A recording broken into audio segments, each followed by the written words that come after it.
Hi everyone, I'm Chrissy B and welcome to the UK's only TV show dedicated to mental health and well-being. Now I have some questions for you. If you talk to someone and they just look at you, what would you think? If you saw someone scratching themselves until they bled or rocking backwards and forwards, what would go through your mind? If you saw someone banging their head against the wall and breaking everything around them, would you just think they were mad? Well, don't be too quick to judge. My real life story today, Joseph Ouverney used to do these kind of things. People thought he was a lost case beyond help, but today you'll get a glimpse into the mind of a mad person and see for yourself that no one is ever totally gone. That person is still there inside but just needs to get out of that prison. Psychologist Dr Audrey Tang will be sharing her views today on Joseph's story in this week's Psychology Matters. But we also have lots more on today's show. News correspondent Helena Shard is here for a helping of happy, which brings positive news to your screens. Dr Rob Hicks is also here to answer your medical questions in this week's Doctor's Answers. Then we go to Hannah's kitchen for a lovely recipe. Then we meet photographer Chris Cox, who's actually also doing a photo shoot with us all today. Now he's going to be telling us why he loves taking photos so much and about his journey. So let's first welcome Dr Audrey Tang to comment on Joseph's story that he kindly sent in to us.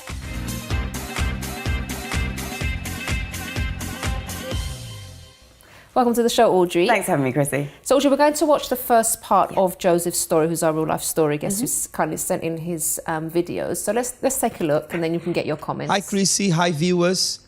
Well, talk about my childhood. It was very hard for me, as I was a child without a father. Father left us when we were so young, and my mom to take care of me and my twin brother, and she didn't have a condition to take care of one, let alone to take care of two. I grew up full of anger because all the time I would look for my father. I would not find him.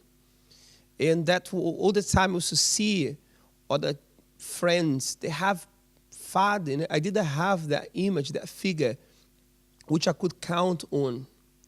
And once I met him, well, my idea would be that he was going to be happy, that he would come to me, hug me, say long time and things like that. But instead, I found someone that did not care for me at all, did not even recognize me.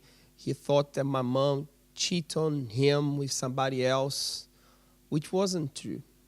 But I was just a child. And I couldn't understand what was going on.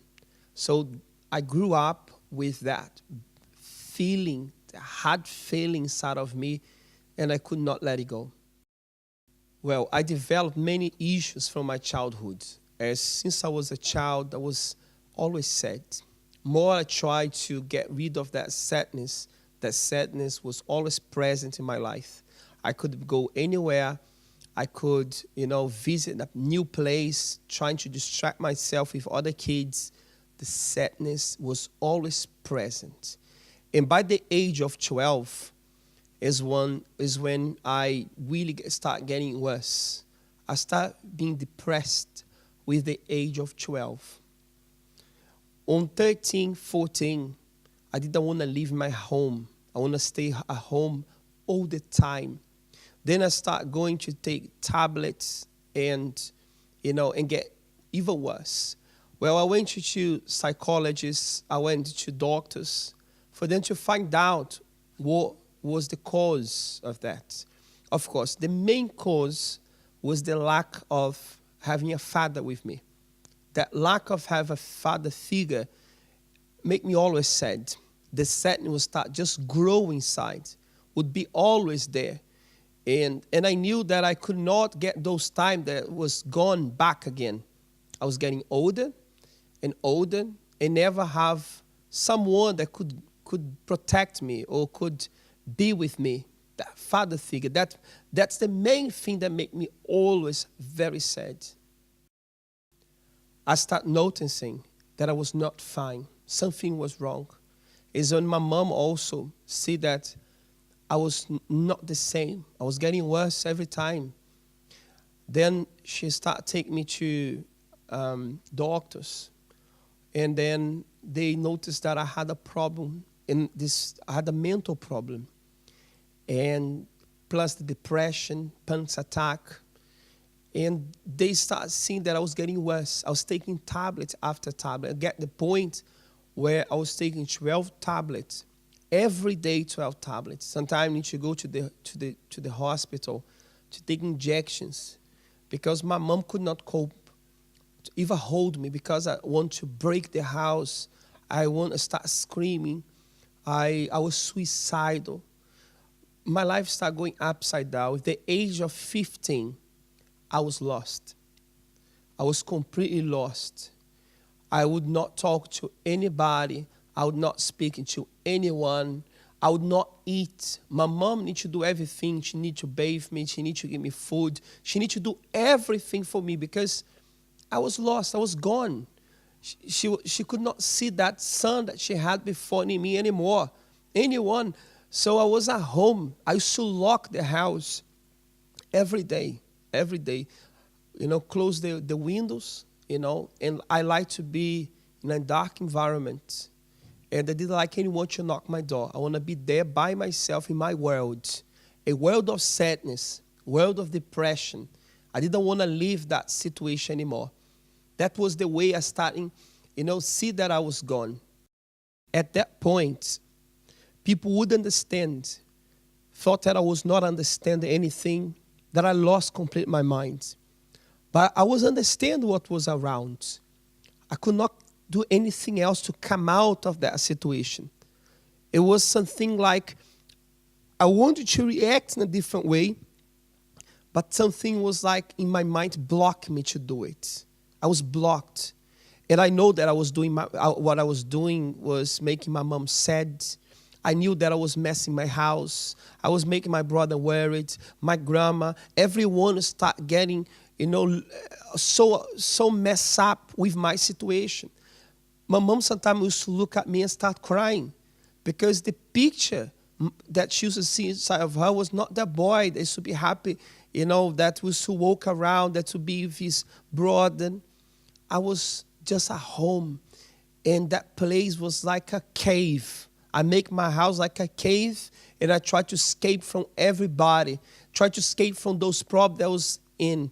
But more that I was there, I started feeling that I was getting worse. My worst moment was when I want to take my life. And I start scratching my neck, scratching that under my nails. You could see the skin. I start pulling my hair, hitting my head against the wall. There was a moment I had a knife, and had the knife because I want to stab my heart. And my mom was the one. She was not at home, but she just arrived and saw that picture of seeing her son with a knife to commit suicide. I would not sleep the whole night. One of the time that I hate that time was 6 p.m. Because at 6 p.m. was the moment of the sunset in Brazil. I'm from Brazil. Every day, 6 p.m. sunset. I didn't like the sunset because I know it will be one more night. One more night without sleeping. One more night that I will be, screaming. I used to, when I used to sleep a bit, the moment that I wake up from that sleep, it's like a shocking. I used to be, my heart start beating so fast. And then I would not be able to go back again. And I wait until sunrise. So in the morning, let's say it was the best time for me, even though I was so depressed. But by 6, it was like something that was squeezing my heart inside. Squeezing. I used to feel so bad. Even my mom used to see that around 6, I was getting worse. I knew it's on one more night. And this was for many nights. Imagine, I was just 15, turning to 16. I had a life outside. I could go out. I wasn't, in a tropical country. I had so many activities to do. I just was thinking about killing me, kill myself. I had a voice in my head, that voice all the time saying, finish your life. There will be no way for you anymore. That voice was all the time there, trying to convince me to take my life. That was the worst moment, I can tell you. So Audrey, powerful stuff there, really deep. Extremely. So many things that he went through. So what's your take on his story so far? I find it very interesting that he starts talking about how much not having a father meant to him because he felt different. Yeah. And that's something I know your shows have touched on before, how children perceive things. And for him to see that other children have a father, why don't I have a father? Yeah. And then to build up this character of his father, which then disappointed him later on, that's so heartbreaking. That was very sad, that really, yeah. And so that one is something which we can think about, because whilst there may be very, very good reasons parents have to separate and why breakups in the family happen, that child may or may not process that split in the way that perhaps we'd hope for them to process it. And then, as I say, when he built up this idea of the ideal father and then it didn't happen, that was a real shame. What I think is also very powerful is he talks about how much compassion he feels for his mother in thinking that she could see him so pained and so stressed, so depressed, so anxious, and then couldn't really do anything about it because the illness wasn't allowing him to let anybody in. She was struggling as well. And I think sometimes we forget that so many people, when they're involved in this sort of situation, they're going through a lot themselves anyway, and then they're having to manage a child with mental illness or depression, anxiety, all of those feelings. Yeah. And that can just make the trials and tribulations of life even more difficult. Another thing which, again, I know I've mentioned on the show before, he does talk about how pharmaceuticals didn't really help him. And whilst I would always say whatever works for you, use what does work, but I do find sometimes if pharmaceuticals are just given as an easy way of dealing with something, we never really look at getting to the root. And I'm very much more about needing to have that talking therapy. It's important to get it to the point where you can actually manage to take in the therapy and work with somebody. And if pharmaceuticals are the way to go, then great. But it's really important to manage the cause rather than the symptom alone. A very common thing that Joseph brings up here is the using self-harm as a form of expression. Because sometimes when you cannot express how you're feeling mentally, you have to almost see the physical pain so you and other people can make sense of how difficult whatever it is you're going through actually feels. And seeing physical blood can actually make a difference. And the other thing he talks about is how he wasn't eating, wasn't sleeping.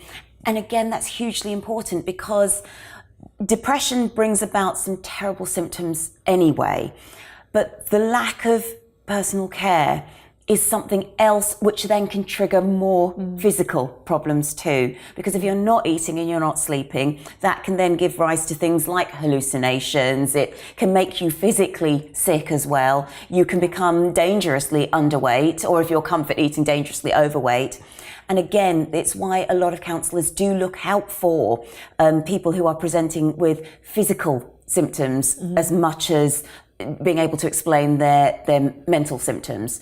And his story is so painful because he has an awareness of what he's going through. Because it wasn't actually on the video, but I've spoken to Joseph personally about it, and he said there was a time when he was just sitting there and his mum and his brother were talking and discussing putting him in a hospital, mental hospital. And he was actually trying to say, look, I don't want to go, I'm fine, I just can't. But he couldn't speak, and it was so frustrating for him.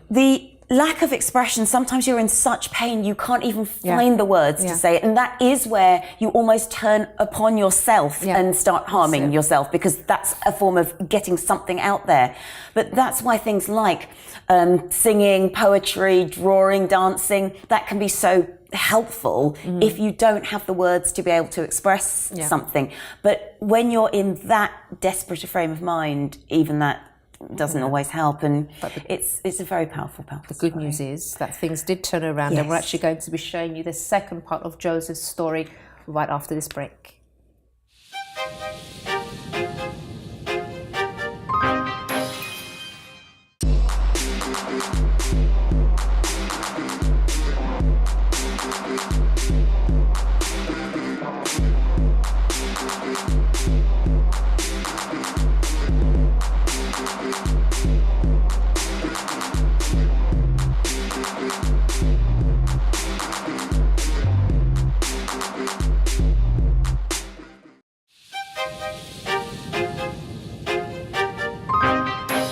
Welcome back to the program, everybody. So before the break, we watched the first part of Joseph's story, and he went through some awful things. But the good news is he has actually fully recovered, and we're going to watch the second part of his story for him to tell us how. And we still have Audrey with us here, who's going to be commenting on his recovery as well. So let's take a look, Audrey.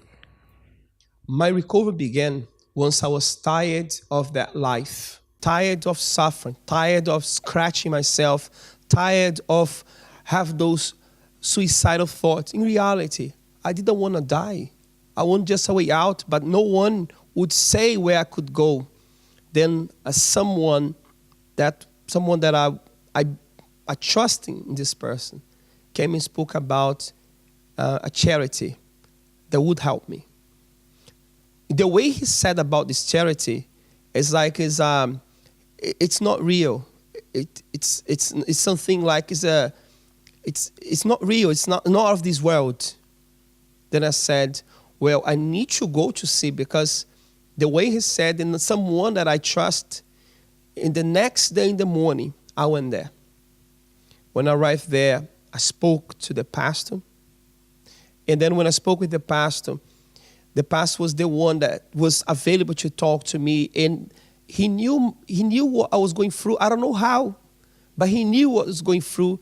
He knew that I could come out of that situation. I took part of the first service. I left the place in a different way. In the first night I slept, first day I went to this charity, that night I slept. The whole night, till the next day, 11 a.m. That for anyone, it's something normal, but not for me, and not for many years. Of course, the following day I was back to this charity. And I start seeing little by little my life changing. You know, I was, in 2 months, people could see a big difference in me. I was eating properly. I was smiling because I could smile to anybody. I started talking to not only with my mom, because the only one I used to say some few words. I was talking to everybody. People start seeing life coming back to me. Then I start seeing that there was a way out. And the way out was this place, this special place. Well, I continue my treatment with the doctors. They start seeing that I was recovering. I was different. And they start reducing my tablets. They start taking those tablets and see if there was any side effect. And I went through the process until the last day where they said that I was free. Indeed, I was free. I felt free. And the doctor testified that I was free, indeed. And about today I help people who go to the same situation that I was in. And I help people and show them that there is a way out. People that were hopeless, today it's a pleasure to talk about and tell. And usually people are always amazed when I said where I was. But then I tell, you also can be where I am today. Perhaps you know someone in the same situation. Let me tell you, this person is not gone. It's still there. It just needs someone that can help with the first steps.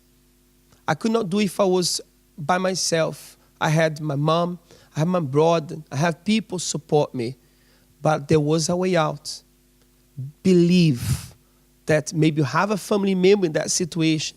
Maybe you are desperate. This desperation can come to an end. Hi, Chrissy. Hi, all the viewers. It's a pleasure being here with you all. And I'm very glad to be here and testify a bit about this change.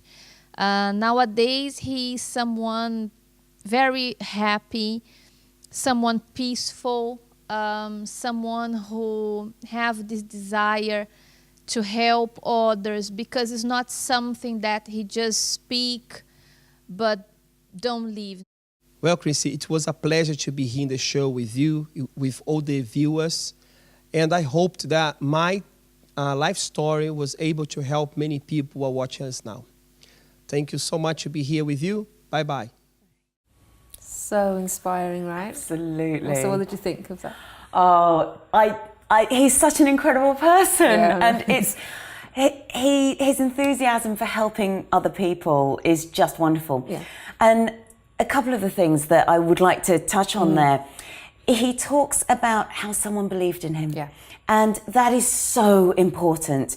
One of the first things I learned as a coach is the main thing we look for is to enhance that person's own power, to make them realize how strong they are. And the only way you can really support someone is if you truly believe that they have the strength to pull themselves out. And all you can do is give them tools, show them the way, but you can't do it for them.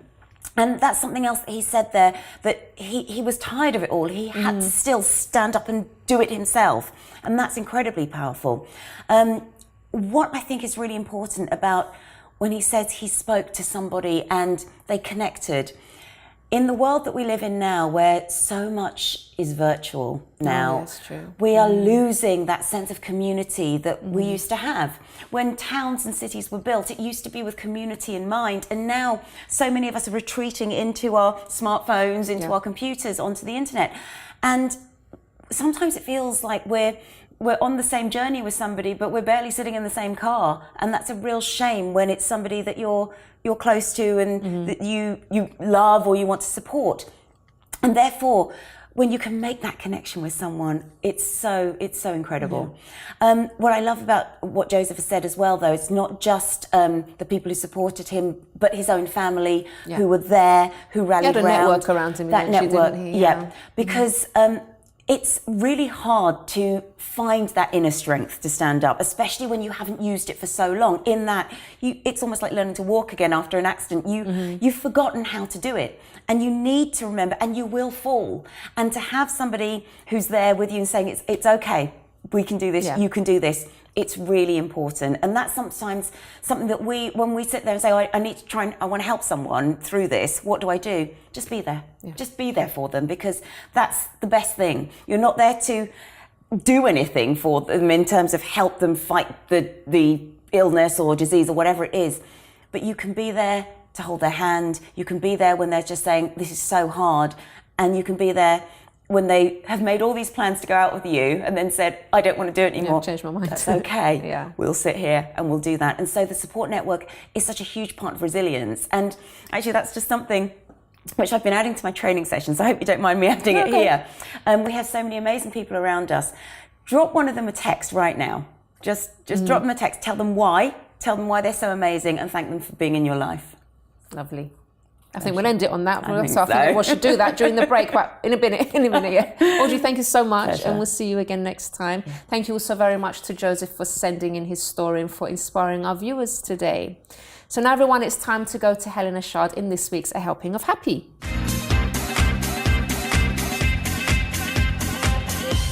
Welcome to the show, Helena. Thanks, Chrissy. So we have some positive news today. Very positive. Wonderful. So beginning with the power of positivity. So thinking positively boosts brain health. And there's a new report that's been brought out by the Global Council on Brain Health. And it's an independent group of scientists and professionals. And something like one person in every 3 minutes gets dementia. Really? Yeah, it's as high as that, which is something, isn't it? But we can all work towards improving our mental health. And we talk about on the show, don't we, things that we do, visiting friends and family, and activities, exercising, eating healthily, sleeping all the things we cover, right? Yeah, all the things that we cover, but it's been brought out in a new report, which I think is really great.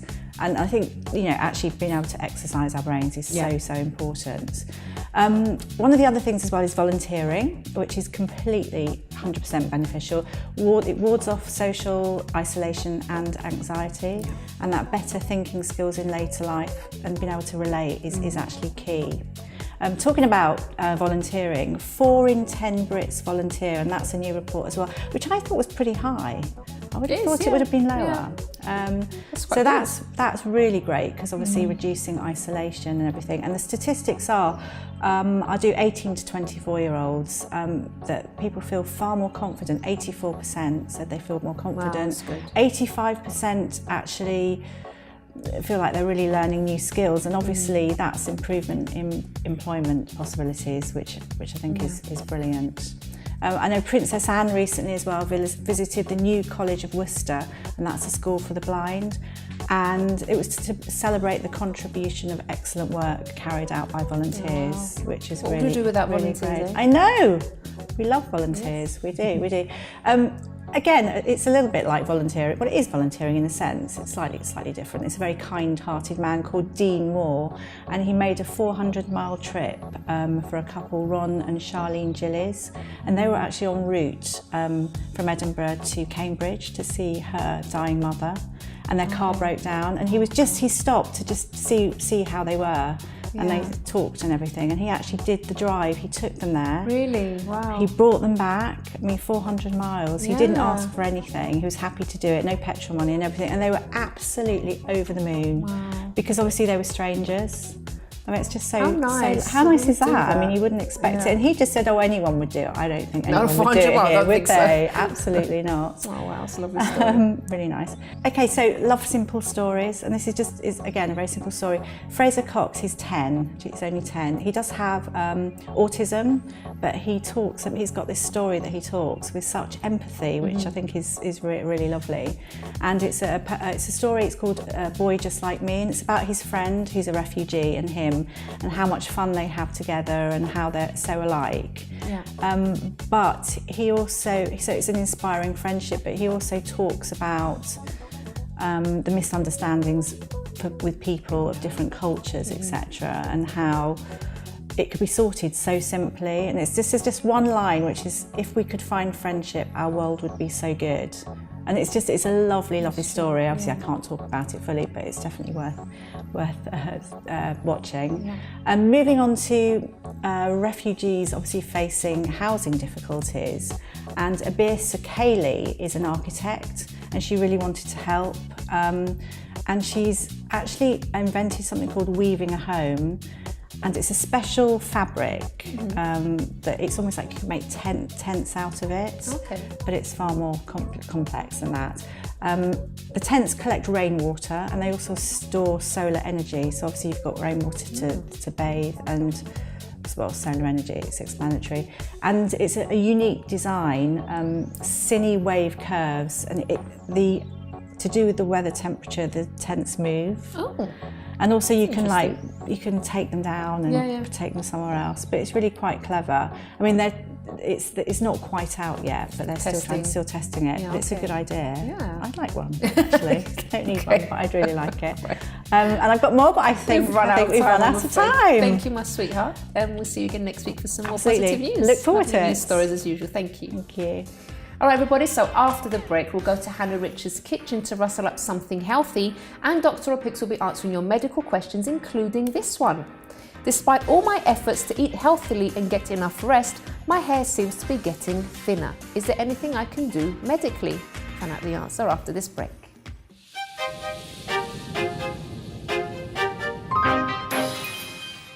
Hi, I'm Chrissy B, host of the UK's only TV programme dedicated to mental health and well-being, The Chrissy B Show, which airs on MyTV Sky 191 every Monday, Wednesday and Friday. Follow our social media on YouTube, Instagram and Twitter at Chrissy B Show and our Facebook page, The Chrissy B Show. For more information, visit chrissybshow.tv.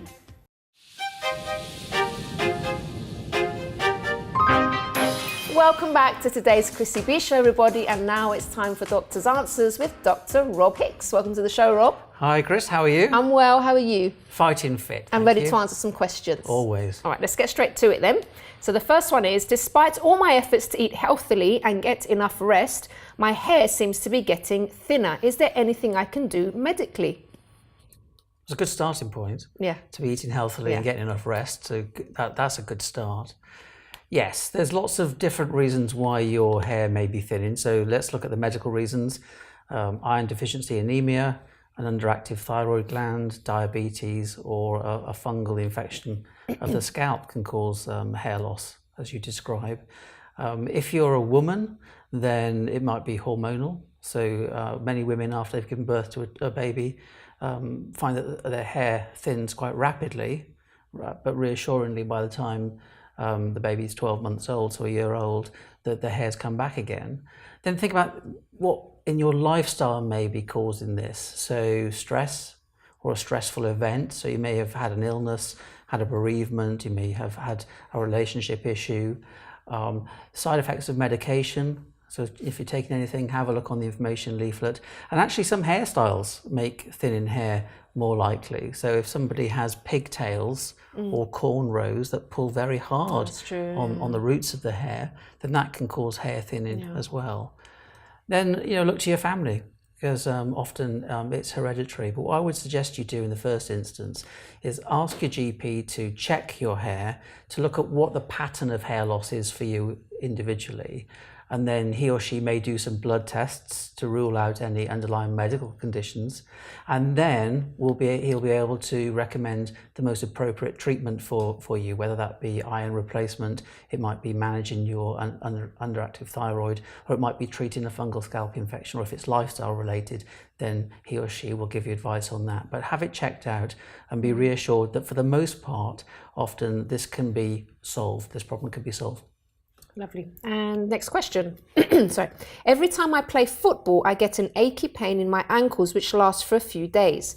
My wife says it might be because I have slim ankles compared to the rest of my body and it's too much weight for them. I do need to lose a few pounds, but could this really be the reason? Are there any exercises I can do before or after to get rid of the pain? That's a really good question, isn't it? And I've already got an image of this footballer in my mind. There's a couple of questions I would have for you. One is, are you playing football just once a week and not doing any other exercise whatsoever? Because the bottom line is, if that's the case, then you're giving your ankles and the muscles that support the ankles a really intense workout once a week, and they may not be used to it. So if that's the case, what you could try doing is training a bit during the week, or just going for a run a couple of times a week, so that you build up that ankle strength. Is the pain related to any particular movement, tackles or kicking the ball? Does that make a difference? Because again, it might mean that you need to warm up beforehand, and certainly afterwards you could consider using an ice pack to calm any inflammation down. Are your football boots fitting well? Are they fitting properly? Are your shin guards fitting well, or could they be contributing to the problem? So there's lots of things that I would suggest that you think about as potential causes of this problem. And you might want to actually consider wearing ankle supports once you've sorted out that the boots fit properly and the shin guards fit properly and you've been doing the right exercises. But I would also suggest you have your GP check you out just to make sure there isn't an underlying problem that needs treatment, because he or she may suggest there's actually some physiotherapy, and a physiotherapist will give you some really good exercises to strengthen those muscles and strengthen the joints. And I would urge you to have a checkup if, in addition to the discomfort, you're getting any redness, swelling, or if the ankles ever feel hot, because that usually means that there's something more serious going on. But I think take those steps, look at things that might be causing it, and hopefully you'll stay on the field and you'll be scoring goals. Okay. Do you play? Used to. Yeah, you seem to know quite a bit about. Used to. Grew up playing soccer and then went to field hockey, so I know all about ankle injuries. Okay. Wonderful. That's it for today, Rob. Thank you so much. My pleasure as always. And we'll see you again next time. Yes, you will. Thank you. So now, everyone, it's time to go to Hannah Richards' kitchen for a healthy recipe.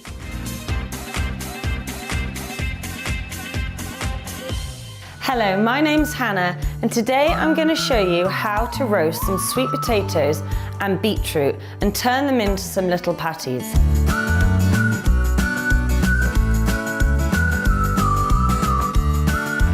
So here are your sweet potatoes. They're full of beta-carotene, which is great for your skin. And here are some beetroots, which are really great for all your detoxification, kidneys and liver. But today we're going to roast them all.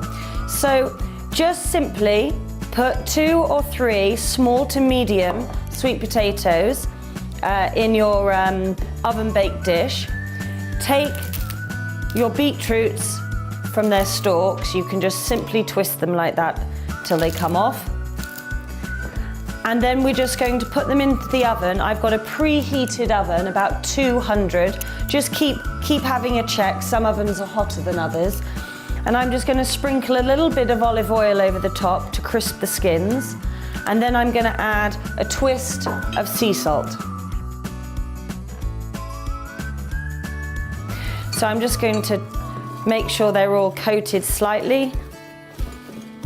There we go.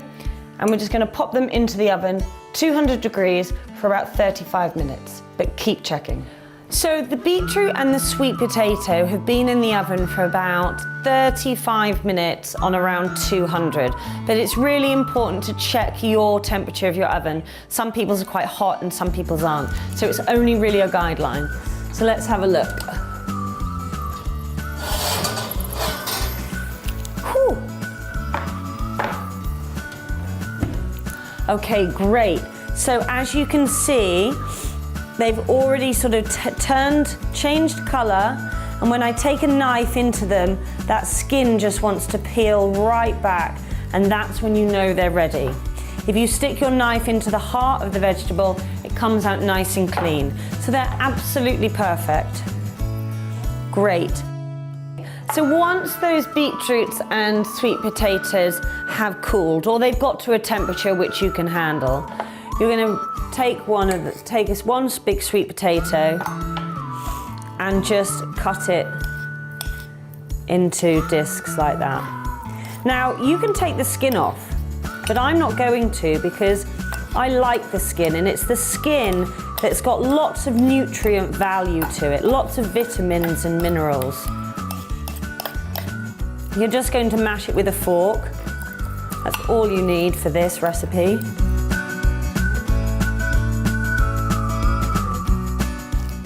So all I'm going to do is add some spices now. I've got some chili, some crushed chilies, which I'm just going to sprinkle over. And I've got some turmeric as well, just to sprinkle a little bit of the powder for this one. There we go. A little bit of sea salt as always, and your faithful black pepper. And again, give it a good mix around. There we go. So there's our sweet potato. Now onto our beetroot. Now, you've got to be careful with the beetroots because they're really staining. So, we're just going to top and tail them. And again, let a little bit of extra heat out of them.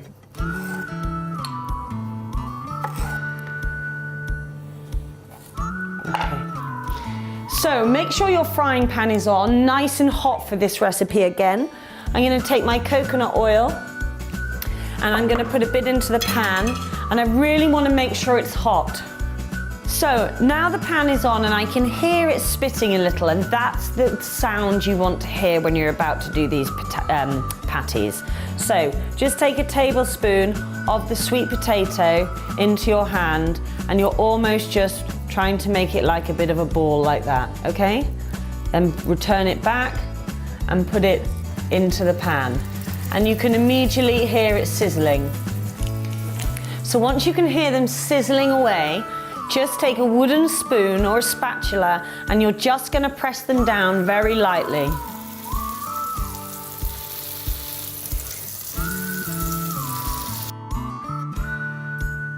Okay, so what we're just going to do is we're going to have a nice little topping for those sweet potato breakfast patties. They're a great thing to do for a brunch in the morning, but obviously again, all this food you can do any time of the day. So just take out your avocado. I'm just going to use half of one and just chop it in the bowl. And then just give it a mash. So I'm just mashing this avocado down to size like that, so it turns into a little bit of a paste. Okay, now we've just roasted those beetroots and you can see they're a beautiful purple crimson-y colour there. And all I'm going to do is slice them as thinly as I can. And this is going to be the garnish for the top of my potato cakes. So I'll leave them there to the side. Now, with the avocado that you've just mixed, make sure you season it really gently with really just some pepper and some salt. And I'm just going to cut a very thin slice again of cucumber, just for that change of texture and that freshness and crispness that a cucumber offers. There we go. So let's just have a quick look at these cakes again. So you can see that the potato cakes have really started to crisp up, and this is what you want to see, that they're just slowly trying to hold themselves together. You don't want any bits of potato floating around the pan, because the idea is that you're going to put other things on top of these. Just take a thin spatula and slowly place them down onto your plate.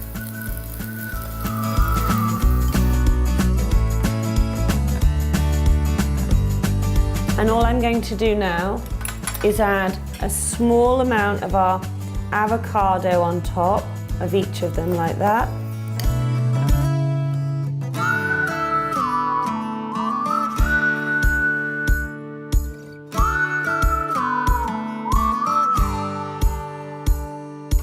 I'm going to take those chili flakes because I like things a little bit hot.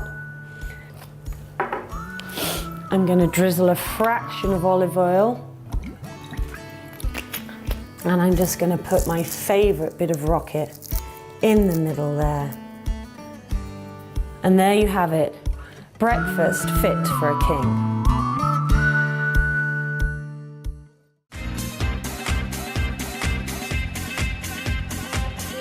Thanks very much to Hannah there. So after the break, we'll be meeting professional photographer Chris Cox, who's actually been doing a photo shoot with us all today. Now he's going to be telling us why he loves taking photos so much and all about his journey.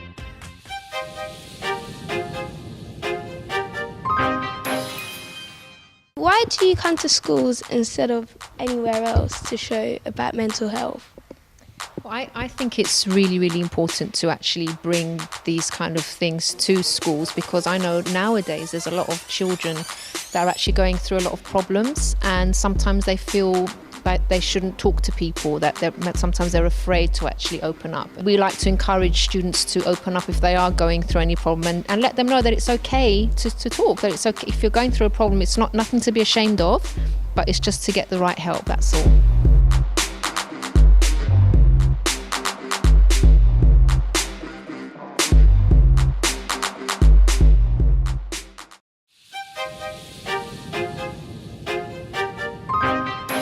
Welcome back to today's Chrissy B Show, everybody. So now I'm joined by Chris Cox, who's a professional photographer and is actually doing a photo shoot for us today. Welcome to the show, Chris. Thank you for having me. It's lovely to have you on. So I'd like to know more about your career, because you haven't been doing photography for that long. It's about 7 years, is it? It is, yes. Yeah. How did you get into it in the first place? How did I get? Actually, I got into it completely randomly. I haven't studied it or anything. It was more, I was in a band at the time and we broke up. And then I went on holiday to Isle of Wight, and I remember I had a really good phone camera at the time. And then the whole holiday just spent taking photos of everything, sand to trees, leaves, everything. And and then when I came back off Isle of Wight, I was like, I'm just going to buy a DSLR camera and nip to Argos, get that. And yeah, it just sort of took off from there, really. Wow. What is it that you love about photography? I guess it's the freedom, because it's all subjective. So even though you might not like someone's photo, everyone else in the world might love it. Yeah. So I quite like that you have the freedom to create what you want. Okay. What kind of photos do you actually take? What's your favourite? Mainly portraits. Portraits is my thing. Yeah. I think I'm quite a people person, so I quite like the whole one-on-one and working with people that I've seen on TV and read about and listened to. Okay. That's what I enjoy. Now you were actually at the IRA Awards. I was. Yes, that's where we met. First met. And I took your portrait. You took the portrait. Yeah. So, what would you say has been your favourite experience in your career as a photographer? Or there's been quite a lot. There's been some very enjoyable ones. Some that are sort of the highlight of my career. Yeah. I got to meet Gok Wan. I was invited to his house. So that was, that was very interesting. Not many people get invited to his house. Yeah. That's good. But the most enjoyable was sort of the one-on-one where I've had with some lovely actors from the Benidorm series, which has sadly now stopped. But there's been a lot of one-on-ones with them, and you really get to know them. You get the gossip as well on what's coming up on the next series. Oh, okay. But you're not allowed to say anything. Okay. But it's definitely the one-on-ones that you have with the actors. Yeah. In terms of, because sometimes people might kind of be looking for like a hobby or even like a new career like you. Why would you say, or why do you think photography would be something good as a hobby to do? Well, I mean, I don't do this personally, but when people get into photography, they usually just take their camera and they just go for a walk. Yeah. They get out on their own, no one to bug them, nag them. Yeah. It doesn't matter what you take a photo of as long as you enjoy it. Yeah. But I'm more, people, so I definitely think, I've got a lot of friend photographers that will just take a camera and just go for a walk for a couple of hours. Yeah. And they love it. See, that's what I'm saying. Sometimes it's like, you don't know what you're good at until you just start trying different things. Like, for example, you just started on your phone and look at the amazing photos that you take. Well, sometimes we've got these undiscovered talents. And even things that you can do, like photography, that's actually really good for your well-being as well. Like I said, just to get out and about and do different things. Yeah, definitely, 100%. Yeah. What do you see for the future for yourself with your photography? What's your goal, your main aim? My goal, that's a difficult one, that is. I'm trying to sort of go up the ladder of sort of actor portraits. I'd love to take, the lovely black and white ones you see of Hollywood actors. Yeah. That is definitely sort of the goal I'm going for. So that's definitely my ultimate goal. Yeah. But my personal goal is, so we're clearing up my nan's house at the moment. She sadly passed away. Okay. And we've come across some film cameras that my granddad had. And I've never got into film. Oh, okay. Everyone's very shocked by that because they're like, oh, you must do film. No, I've never touched it. So now's the time that I'm going to sort of start on the film project, my own sort of project. Okay. So I'm excited about that really for good. myself. So you're developing, you're expanding now. Exactly. All right. Well, Chris, you're actually here taking photos, behind the scenes photos. I am. And actually we're going to be putting some of those photos on our website. So if you want to check Chris's photos out, you can go to chrissybshow.tv and also sharing things on social media as well. Brilliant. But it's lovely. Thank you for coming on today thank you and for having me. being interviewed, because I know it's not your thing, being in front of a camera. You used to be behind the camera. Yes. But it's been absolutely brilliant. Thank you so much. Thank you so much.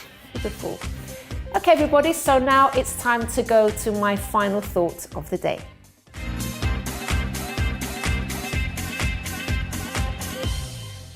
Thank you very much to all my guests on today's program, and a special thank you to Chris Cox for taking our photographs for us today. Now, something that I'd like to home in on as well is something from Joseph's story. Now, we titled today's program is Anyone Beyond Help. Now, having watched Joseph's story, and if you just imagine someone not speaking, banging their head against the wall, breaking up everything in the house, you're going to think there's no way anyone can help this person. They're too far gone. But as we saw, he wanted to speak. He wanted to act in a normal manner, but he just couldn't help himself. But inside, he was crying out. And this is why, for example, it's really important not to judge people, for example, that you see on the street that are talking to themselves, or, you know, they're doing seemingly strange things that most of us wouldn't be doing, it's because they're going through something. And I think sometimes these people get laughed at, they get, you know, spoken badly of. Some even get abused, unfortunately. Some people just think they're, you know, they're not even human beings, and the people have got the right just to beat them up and things like that. And when you think about it, they're in that person, the essence of the person is inside, deep inside, and they're crying out for help. And if they get the right kind of help, if they get the right kind of treatment, they can recover as well, just like Joseph did. He seemed like a lost case. He seemed like, you know, no one could help him. So much so that they were, you know, they were considering just putting him in a hospital, and because they couldn't cope with him. But look at the turnaround. Look at the turnaround when someone gets the right kind of support, when someone believes in them. So as Joseph said, if you have a family member that's like this, that's going through these kind of things, it's like you talk to them and it's like you're not getting through. It's like they're not understanding what you're talking about. Don't give up. That person is still there. If you give up on them, what's going to happen? That person needs your help. So, you know, don't ever think that someone is a lost case. And maybe you actually think that of yourself. Maybe inside your head it's like, do you know what, I'm not worth it, I'm not worth bothering about, I can't change my life around, thing is finished for me. It's never ever finished. And like I always say, as long as you are breathing, as long as you're alive, there is hope. Just find the right help, keep trying. If you want to contact me and find out how I turn my life around, you can visit my personal website, which is mylifeafterdepression.com. And also on our website, chrissybshow.tv, there's lots of organizations there where you can actually contact and get help. Well, everyone, we have reached the end of today's program, but if you have a story that you would like to share, please do get in touch with us by emailing info@chrissybshow.tv. You can also tweet or Instagram us @ChrissyBShow, or leave a message on our Facebook page with The Chrissy B Show. Until next time, bye-bye for now.